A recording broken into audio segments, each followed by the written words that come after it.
warahmatullahi wabarakatuh. Waalaikumsalam warahmatullahi wabarakatuh.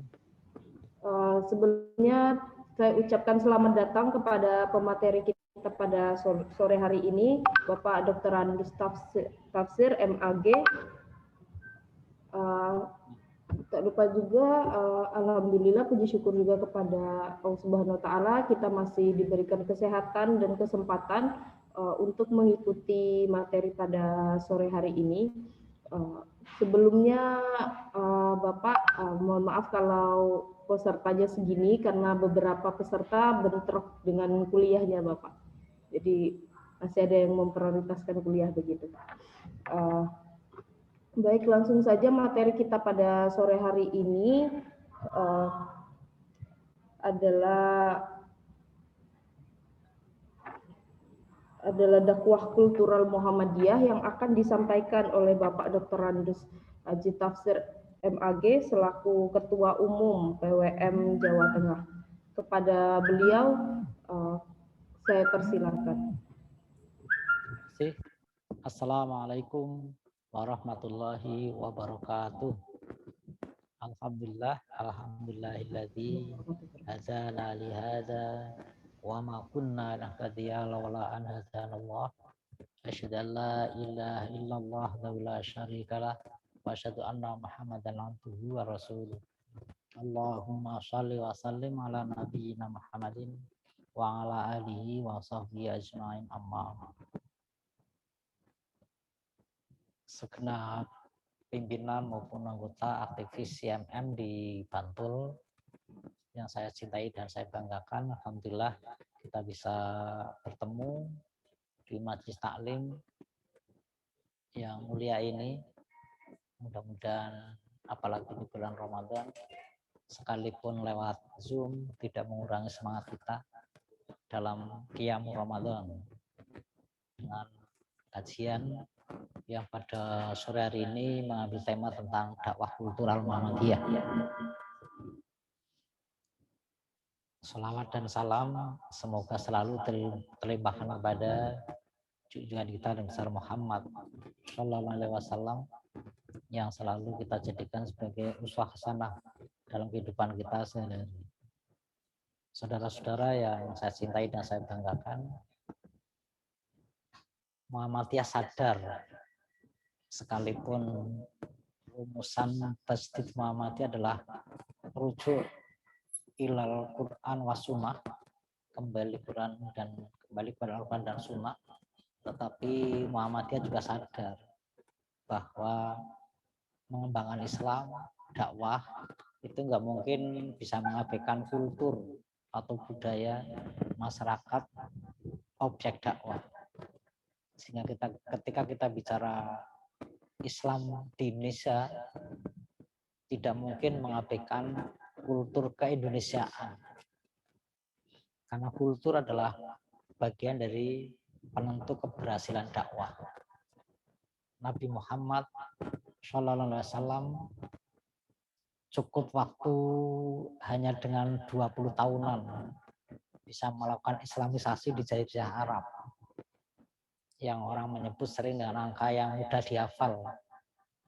Masa risalah Muhammad itu 22 tahun, 2 bulan, 22 hari.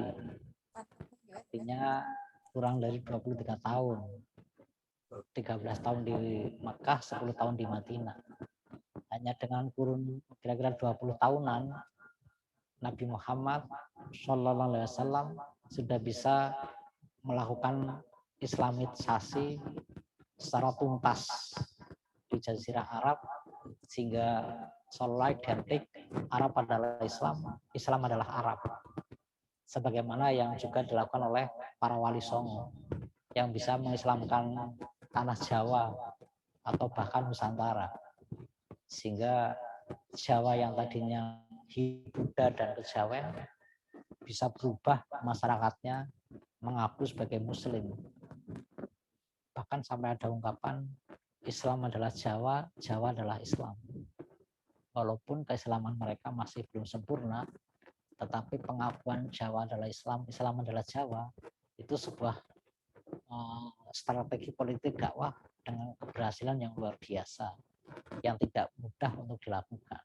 Tapi faktanya itu berhasil, sehingga orang se-Nusantara atau Jawa semua, walaupun hanya sebatas KTP, semua mengaku Muslim. Padahal sekali lagi tidak mudah mengajak orang masuk Islam sekalipun sebatas KTP. Itu semua bisa dilakukan karena pendekatan kultural. Sebagaimana Al-Quran dan hadis, sebagaimana Nabi Muhammad SAW melakukan Islamisasi di Jazirah Arab pun itu dengan jalan kultural. Bahwa kemudian sekali waktu berhadapan secara konfliktual dengan lingkungan Arab itu ya, tapi Nabi Muhammad SAW tidak sepenuhnya mengabaikan kultur. Ini yang menurut saya juga dipahami dari Al-Quran surat Al-Hujurat ayat 13 yang berbunyi A'udzubillahi minasyaitonirrajim Bismillahirrahmanirrahim. Ya ayuhan nas inna khalaqnakum min dzakarin wa untha wa ja'alnakum syu'uban wa qabaila lita'arafu inna akramakum indallahi atqakum. Bahwa untuk dakwah, untuk islamisasi itu ada 3 hal yang harus kita perhatikan. Pertama adalah ya ayuhan nas, wahai sekalian manusia, sehingga pahami manusia. Yang di sana ada laki-laki, ada perempuan. Kemudian dengan segala hal yang menyangkut di dalam diri manusia. Sehingga dakwah harus memahami manusia. Tapi memahami manusia itu aja belum cukup. Harus dipahami berikutnya, yakni syu'ub, bangsa-bangsa. Itu pun masih belum cukup, harus dipelajari juga kabilah-kabilah, suku-suku. Sehingga dakwah itu ya pahami manusianya, pahami sukunya, pahami bangsanya. Apa yang harus dipahami? Di situ ayatnya berikutnya berbunyi lita'arofu, untuk saling memahami, mengenal. Tetapi yang harus kita telusuri lebih jauh adalah menggunakan kata lita'arofu. Pahami tetapi menggunakan kata lita'arofu, bukan sekedar untuk mengetahui lita'alamu, tetapi lita'arofu. Uruf itu artinya adat, artinya pahami adat masing-masing. Kalau ingin dakwah berhasil, maka tidak mungkin mengabaikan adat kultur di dalam dakwah. Dan ini disadari oleh Muhammadiyah, sehingga sekalipun kembali Quran Sunnah, tapi Muhammadiyah juga sadar betapa pentingnya kultur, betapa pentingnya budaya. Maka inilah yang bisa jadi menjadi dasar mengapa Muhammadiyah kemudian mengeluarkan rumusan atau konsep yang sekarang kita terima menjadi dakwah kultural Muhammadiyah.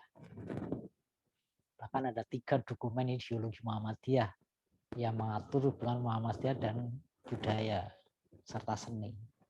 Yang pertama adalah buku dakwah kultural Muhammadiyah, yang kedua adalah seni budaya Islam, yang juga itu menjadi bagian dari buku Tarjih jilid 3, dan yang ketiga adalah buku Pedoman Hidup Islami Warga Muhammadiyah, yang di sana ada salah satu aspek kehidupan, yakni aspek seni budaya. Sehingga 3 buku ini adalah bagaimana mengatur hubungan antara Muhammadiyah dan budaya. Artinya ketika kita bicara ideologi Muhammadiyah, tidak hanya terbatas pada buku M4CH, tidak hanya terbatas pada kepribadian Muhammadiyah, tapi dakwah kultural Muhammadiyah, pedoman hidup Islami warga Muhammadiyah, dan juga dakwah kultural Muhammadiyah adalah juga bagian dari ideologi Muhammadiyah dalam berseni budaya. Karena tadi bahwa tidak mungkin islamisasi tanpa memahami tentang budaya. Ada yang menarik dalam buku Dakwah Kultural Muhammadiyah. Di dalam buku itu oleh Muhammadiyah dipahami manusia memiliki 4 kedudukan. Manusia sebagai makhluk homo religius, manusia sebagai makhluk budaya, manusia sebagai makhluk atau homo festivus, dan manusia sebagai makhluk atau homo simbolicum. Jadi sekali lagi, manusia sebagai homo religius, manusia adalah makhluk yang religius, punya potensi beragama, dan itu fakta. Mayoritas manusia itu beragama, apapun agamanya. Mayoritas manusia itu berreligi, berkepercayaan, apapun kepercayaannya. Dan ada persaingan bagaimana mengembangkan kepercayaan, mengembangkan agama. Dan Islam ada di situ, bagaimana berkompetisi dengan agama lain untuk merebut pengaruh, salah satunya masuk ke wilayah budaya untuk berebut pengaruh supaya Islam menjadi agama yang banyak diterima oleh masyarakat. Itu homo religius. Tetapi manusia juga sebagai homo budaya, makhluk budaya. Kenapa? Karena punya akal budi. Karena punya akal budi sehingga hidup selalu bagaimana menjaga keseimbangan antara logika, etika, dan estetika. Karena dalam faktanya kehidupan nggak bisa lepas dari 3 unsur itu. Etika, estetika, dan logika. Yang itu sesuai dengan ayat Quran dalam surat Al-Mulk, yakni waladzi ansyakum wa jalkum sam'a wal absar wal afidah qalilan ma tashkurun. Jadi dialah yang berkehendak menciptakanmu, memiliki pendengaran, penglihatan, dan hati nurani. Jadi pendengaran, penglihatan, dan hati nurani atau perasaan. Dan 3 unsur ini adalah bagian dari media pendidikan manusia untuk memahami lingkungannya. Sehingga pendengaran, penglihatan, dan perasaan itu adalah indera terpenting manusia yang akan tumbuh sangat dipengaruhi oleh kultur di mana dia berada. Imawan dan Imawati yang saya cintai dan saya banggakan. Sementara yang ketiga adalah bahwa manusia adalah makhluk homo festivus. Makhluk festival. Manusia itu butuh pesta rakyat, ya, pesta rakyat. Sehingga tidak mungkin kita mengabaikan pesta rakyat. Di mana-mana ada ritual-ritual yang melibatkan banyak orang untuk suatu event tertentu. Dan itu memang menjadi karakter manusia. Dan itu bisa menjadi bagian dari cara dakwah. Karena disitulah manusia kumpul, di tengah-tengah manusia kumpul itulah kita bisa disampaikan. Maka kalau kemudian kita anti festival, Islam menjadi susah untuk diterima masyarakat. Dan itu disadari oleh Muhammadiyah bahwa manusia adalah makhluk homo festivus. Manusia butuh pesta. Ramadan kita maunya bukber. Pandemi aja kita kemudian tidak ada bukber. Bayangkan kalau Ramadan kali nggak ada pandemi. Berapa kali kita sebulan bukber. Bukber adalah bagian dari karakter manusia sebagai homo festivus. Manusia suka pesta bareng. Ya, maka kita nggak bisa menolak tradisi pesta rakyat. Maka kalau kita pahami pusat-pusat dakwah Islam itu semuanya berupa festival, berupa pesta rakyat. Di Jogja ada Sekaten, itu ya, Sekaten itu kan pesta rakyat bagaimana Islam dikembangkan. Di Demak ada gebek besar, gitu ya. 1 Ramadan di Semarang ada Dugderan. Ini kan pesta rakyat sebenarnya. Dan dengan cara itu Islam menjadi mudah diterima masyarakat, Islam menjadi mengakar, dan itu menjadi bagian dari metode dakwah yang efektif, yang dengan emosinya masyarakat menerima Islam. Itu homo festivus. Dan yang keempat, manusia itulah makhluk homo symbolicum. Manusia adalah makhluk yang membutuhkan simbol-simbol. Maka Ramadan ini sebenarnya adalah bagian dari jihad budaya. Bagaimana kita berkreasi membuat simbol-simbol. Sehingga dengan simbol-simbol yang ada, orang menjadi tahu, oh ini Ramadan.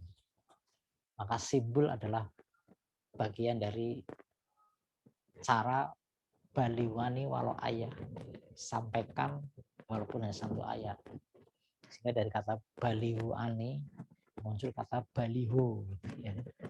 Baliho di tepi jalan, papan iklan, baliho. Dari kata baliho, artinya penyampai pesan. Maka kemarin saya ngisi pengajian online di Masjid Tabligh PP Muhammadiyah, saya menyampaikan tema jihad budaya, Ramadan dan jihad budaya. Coba teman-teman imawan imawati, bayangkan, pernah nggak berpikir bahwa kita sebenarnya berkompetisi, harus memenangkan pertandingan dengan simbol-simbol budaya untuk menunjukkan bahwa kita lebih kuat dari kelompok lain.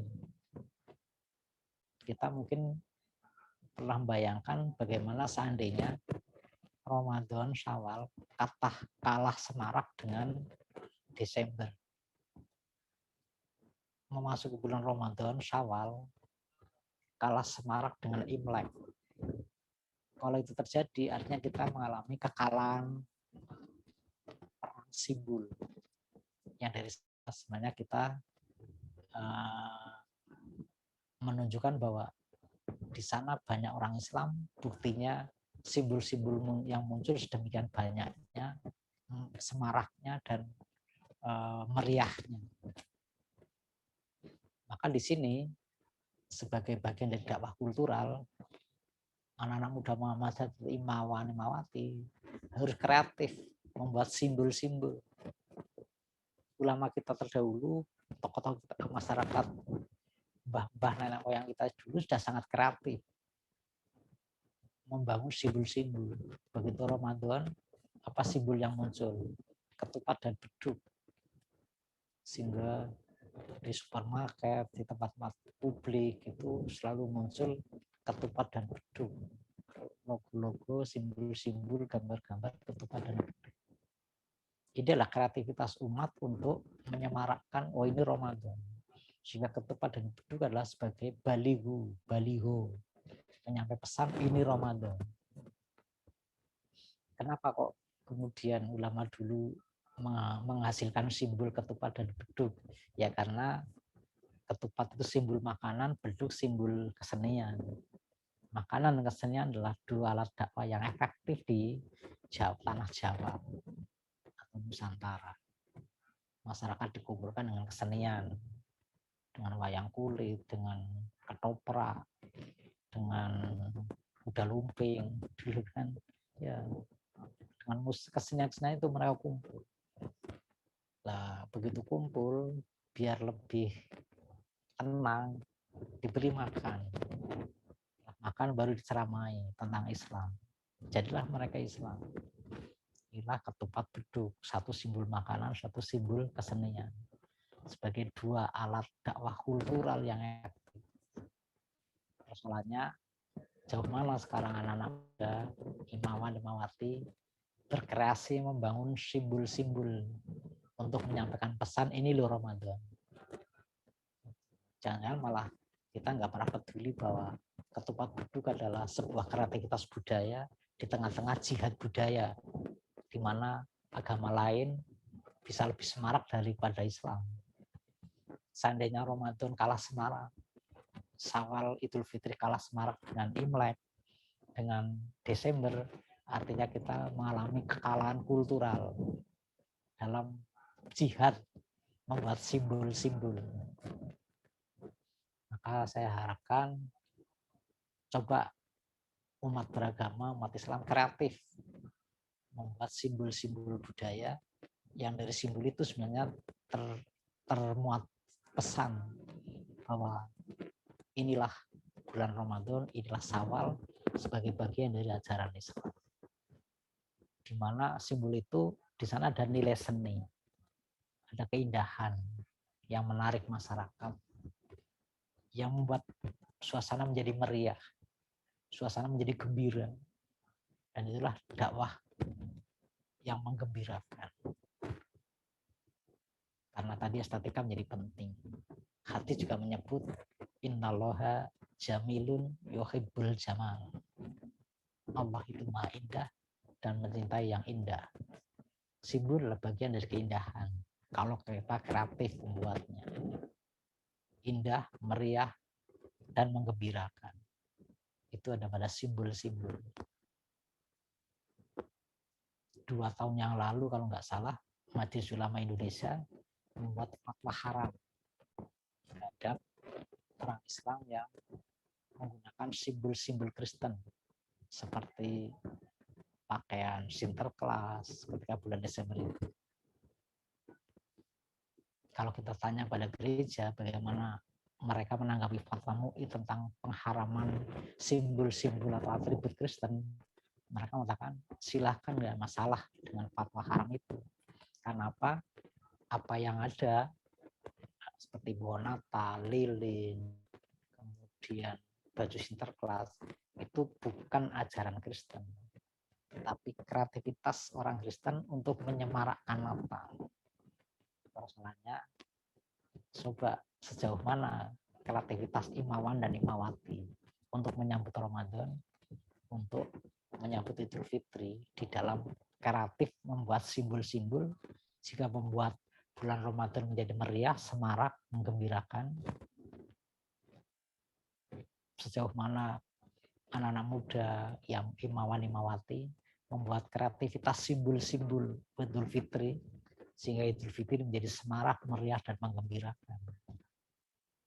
Tentu kajian ya bagian dari bagaimana membangun kultur kajian di bulan Ramadan. Tapi itu belum cukup. Simbol-simbol juga butuh kreativitas diciptakan, karena dengan simbol itu tidak hanya orang Islam yang menikmati, orang lain pun akan tahu bahwa ini Ramadan, ini Syawal, karena simbol-simbol yang mereka saksikan yang membuat Ramadan menjadi semarak, meriah, dan menggembirakan. Coba kalau nggak ada simbol, betapa sepinya. Tapi dengan ada simbol, baik itu dipasang di supermarket, di ruang-ruang publik, semua kan ada simbol. Maka coba kita kreatif lagi. Ketika belum ada, kita punya kreativitas membuat kartu lebaran. Ya. Sekarang ada WA, kartu lebaran sudah nggak ada, kartu pindah ke WA, gitu ya, ke medsos. Tapi itu kan hanya ada di medsos. Tapi di ruang publik kan tidak tercipta. Mungkin kita butuh menghidupkan lagi kartu lebaran dengan kreativitas yang ada. Juga simbol-simbol di ruang publik kita ciptakan. Ya, jangan hanya ritual ibadahnya aja yang meningkat, tapi simbol pun butuh untuk kemeriahan bulan Ramadan, dan itu bagian dari jihad budaya, bagian dari dakwah kultural. Karena dengan simbol-simbol itu orang lain jadi tahu, oh ini Ramadan, ini Syawal. Jadi Ramadan Syawal tidak hanya ditunjukkan lewat sholat taraweh, sholat Id, tentu itu ya, itu bagian dari syariat. Tapi kreativitas kultural juga penting. Coba kita buat kreativitas baru apa yang layak ditampilkan di Ramadan. Dulu waktu saya SD SMP itu yang namanya di desa itu kalau Ramadan, mungkin juga di kota, kalau makanan udah jelas sampai sekarang masih bertahan. Tapi dulu ada namanya dian kurung itu ya, dian kurung atau kerundung yang dipasang di setiap rumah mulai H-min berapa Ramadan Lebaran sampai H+ berapa Idul Fitri. Setiap rumah memasang lampu yang terbuat dari kertas minyak gitu. Dulu masih pakai lampu minyak tanah. Sekarang itu hilang. Padahal dulu setiap rumah masang itu. Sehingga betapa meriahnya malam Idul Fitri karena setiap rumah memasang lampu yang terbuat dari kertas minyak. Nah sekarang malah diambil alih bukan diambil alih tapi didominasi oleh Imlek yang memasang lampu lampion. Padahal kita juga punya, sehingga seolah-olah Imlek lebih meriah dari Idul Fitri. Itu artinya kita mengalami kekalahan jihad budaya. Nanti anak-anak imawan imawati mendorong orang-orang untuk jualan lagi lampu yang terbuat dari kertas minyak. Kalau dulu pakai lampu minyak tanah, sekarang diubah dengan listrik kan menjadi lebih keren gitu. Sehingga setiap rumah memasang lampu. Wah ini H-7 Lebaran sudah dipasang sampai H+7 gitu ya. Betapa meriahnya Idul Fitri, mengalahkan Imlek, mengalahkan Natal, bahkan mungkin mengalahkan 1 Januari, malam 1 Januari, malam tahun baru. Itu bagian dari dakwah kultural, bagian dari jihad budaya untuk menunjukkan bahwa Islam itu tidak kalah meriah dengan agama lain. Bukan untuk hedonis, tetapi manusia memang butuh pesta dengan simbol-simbol yang ditampilkan. Itu mengapa saya penting sore hari ini bicara dakwah kultural. Bukan suatu yang tidak boleh kita anggap remeh. Tapi kita hidup di tengah-tengah negara yang multikultur. Suka atau tidak suka, kita ada persaingan antar budaya, persaingan antar agama yang masing-masing ingin menunjukkan sebagai yang paling berpengaruh, ditandai dengan munculnya simbol-simbol budaya keagamaan. Kita punya ketupat beduk dan lain-lain, mereka punya yang lain. Tapi mari kita tunjukkan bahwa kita adalah harus memenangkan pertandingan dan membuat simbol-simbol sebagai baliho waning walau ayat. Simbol sebagai baliho. Baliho dari kata baliho, penyampai pesan. Baliho waning walau ayat. Sampaikan walaupun hanya 1 ayat. Dari kata baliho muncul kata baliho. Penyampai papan nama itu ya, papan nama yang berisi pesan. Itu dari hadis kata baliho itu ya. Bukan dari bahasa lain tapi dari hadis. Baliho dari kata baliwani walau ayat. Yang itu bisa ditampilkan lewat simbol-simbol yang kita ciptakan. Nah, mari anak-anak muda Muhammadiyah termasuk yang ada di IMM ciptakan kreativitas budaya untuk berebut pengaruh di tengah-tengah masyarakat agar mereka menerima Islam. Di samping Islam menjadi lebih mengakar, Islam menjadi mudah diterima masyarakat karena pendekatan kultural. Islam menjadi kelihatan lebih meriah, menggembirakan, dan semarak karena simbol-simbol yang diciptakan. Itu yang bisa sampaikan dan bermanfaat. Kurang lebihnya mohon maaf. Mungkin masih ada waktu 10 atau 15 menit untuk dialog.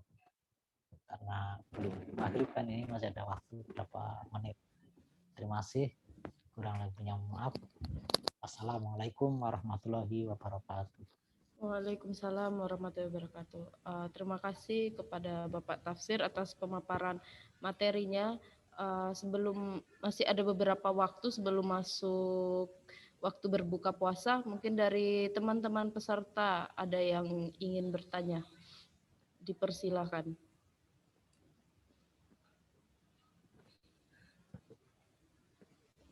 Saya. Ya, silakan Mas Alvan. Ya. Assalamualaikum warahmatullahi wabarakatuh. Waalaikumsalam warahmatullahi wabarakatuh. Sebelumnya perkenalkan nama saya Seroja Alfa Nugro dari BK Kiai Hisam. Begini Pak, saya mau bertanya tentang yang disebutkan tadi ya, soal apa dakwah kultural budaya yang itu apa dibawa oleh apa sunan-sunan terdahulu yang ada di Indonesia kan. Itu saya pernah baca tentang sejarahnya kan. Itu ada Sunan siapa ya, Sunan Kalijaga kelihatannya, yang apa dakwah itu pakai dicampurkan sama kesenian itu Pak. Kesenian, terus kesenian ada macam-macam, ada kesenian musik, terus ada kesenian apa wayang dan segala macam itu Pak. Tapi konteksnya gini Pak, kan di dalam dakwah-dakwah yang saya dengar itu kan apa mengenai musik kan. Musik kan itu sebenarnya kan haram kalau apa di dakwah-dakwah ulama-ulama yang apa dakwah itu kan. Tapi saya yang bingung itu Pak, kenapa kok apa Sunan itu membawa musik itu loh Pak untuk apa dakwah gitu Pak. Jadi menurut pandangan dari Muhammadiyah itu bagaimana ya? Apa seharusnya itu baik, benar, atau gimana ya? Terima kasih Pak. Ya, terima kasih. Sebentar saya jawab dulu ya. Coba baca di buku Pedoman Hidup Islami Warga Muhammadiyah. Di sana ada tuntunan bagaimana kita berseni budaya termasuk musik. Sehingga Muhammadiyah tidak mengharamkan musik. Ya. Yang haram itu maksiatnya, bukan musiknya. Mau acara aja pakai sang surya kok ya. Jadi di acara Muhammadiyah diawali setelah baca Quran itu kan Indonesia Raya diiringi musik. Kemudian lagu Sang Surya diiringi musik. Di mana haramnya? Jadi Muhammadiyah tidak mengharamkan musik. Mari berkreativitas ya. Jadi yang diharamkan oleh Muhammadiyah itu adalah maksiatnya, bukan musiknya. Ini kalau musik tidak ada unsur maksiatnya, tidak membuat lupa kepada Allah, tidak lupa berzikir kepada Allah, itu silahkan. Makanya para wali juga menggunakan musik untuk dakwah. Kenapa? Memang tidak haram. Jadi jangan salah paham, Muhammadiyah tidak mengharamkan musik. Selama musik itu di sana tidak ada maksiat, musik itu tidak membuat Allah, tidak membuat manusia jauh dari Allah, tidak membuat manusia lupa kepada Allah, itu sah. Silahkan aja. Bahkan lagu-lagu religi kan, lagu-lagu sholawat itu digandrungi anak muda, itu artinya kan keberhasilan dakwah lewat musik yang kemudian anak-anak milenial menjadi suka sholawat. Jadi Muhammadiyah tidak mengharamkan musik. Tapi kadang-kadang salah paham sehingga anak muda Muhammadiyah kalah dengan anak muda NU. Anak muda NU, anak santri-santri sudah menghasilkan grup band wali. Nah, coba IMM mana grup musiknya? Grup band wali itu anak santri, anak pondok, dari pondok pesantren Ngabar Wali Songo itu grup band wali. Itu anak santri semua, pesantren semua. Bahkan perempuan NU sudah menghasilkan grup musik. Tidak hanya nyanyi, tapi memainkan alat musiknya. Apa itu? Nasidaria. Siapa yang tidak mengenal lagu perdamaian? Siapa yang tidak mengenal lagu pengantin baru? Nasidaria, Melegenda, El Hawa, Nisa Sabian, mana Imawati, mana Imawan. Kalah gitu ya. Kita kalah dengan santri-santri. Katanya kita berkemajuan, tapi kita berkemunduran. Ya. Kalah dengan santri-santri pondok yang katanya kita anggap kolot. Tapi mereka bisa menghasilkan wali, menghasilkan El Hawa, menghasilkan Nasidaria. Coba Imawati, mana ada mau nyanyi aja nggak pede kok kamu itu. Ya. Malah menganggap itu tadi pertanyaan musik itu haram.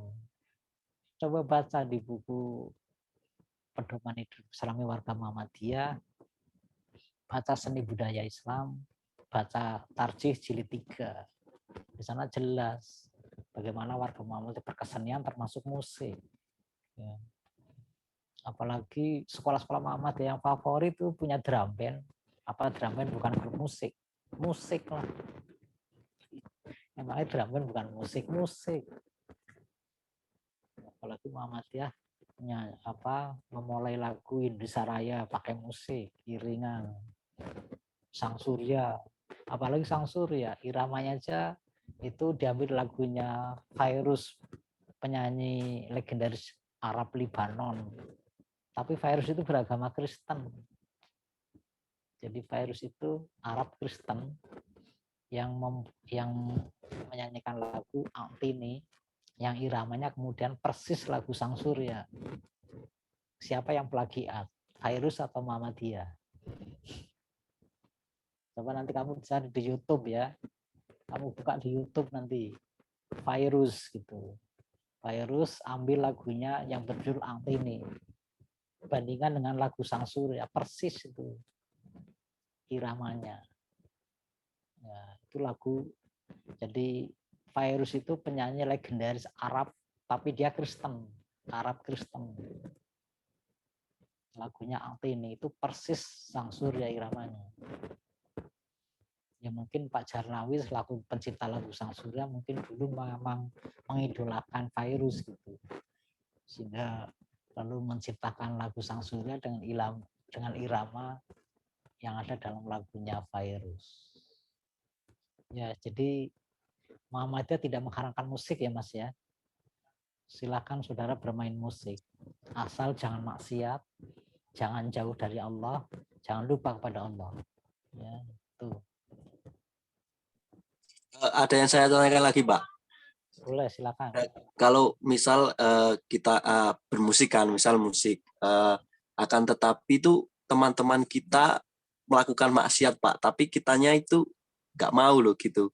Kitanya enggak, saat diri kita tuh enggak, tapi teman-teman yang lain kan mesti kalau musik kan ada teman band, teman satu tongkrongan gitu kan, Pak. Itu Ya, bagaimana, Pak? tidak selamanya kita bermusik kemudian yang lainnya bermaksiat, enggak juga. Kita main musik, apalagi tengah-tengah Imawati, mosok sini musik yang lainnya maksiat kan enggak. Bermusik tapi menikmati keindahan musik. Kecuali kalau mungkin masuk ke night club gitu ya, Anda bermusik, pengunjungnya mungkin maksiat. Itu pun saudara sebatas menyampaikan, karena agama nggak boleh memaksa. Sehingga ketika saudara sudah menyampaikan bahwa jangan maksiat, itu sudah gugur kewajiban saudara. Bahwa saudara nggak maksiat, yang lain maksiat, tapi saudara sudah gugur kewajibannya karena sudah memperingatkan mereka supaya jangan maksiat. Karena dosa itu bersifat pribadi, tidak kolektif. Maka saudara tidak menanggung dosanya mereka. Kecuali kalau saudara belum memperingatkan. Tapi kalau saudara bermusik religi, dinikmati Imawati, saya kira nggak ada maksiat di sana. Jadi nggak usah khawatir. Yang penting berani berkreasi ya. Soalnya muda tidak berani berkreasi. Jangan takut salah. Terima kasih, Pak. Ya. Sama-sama. Saya tunggu munculnya musisi-musisi maupun seniman dari Imawan dan Imawati ya. Oke Pak, siap. Ya. Mosok kalah sama Nisa Sabian.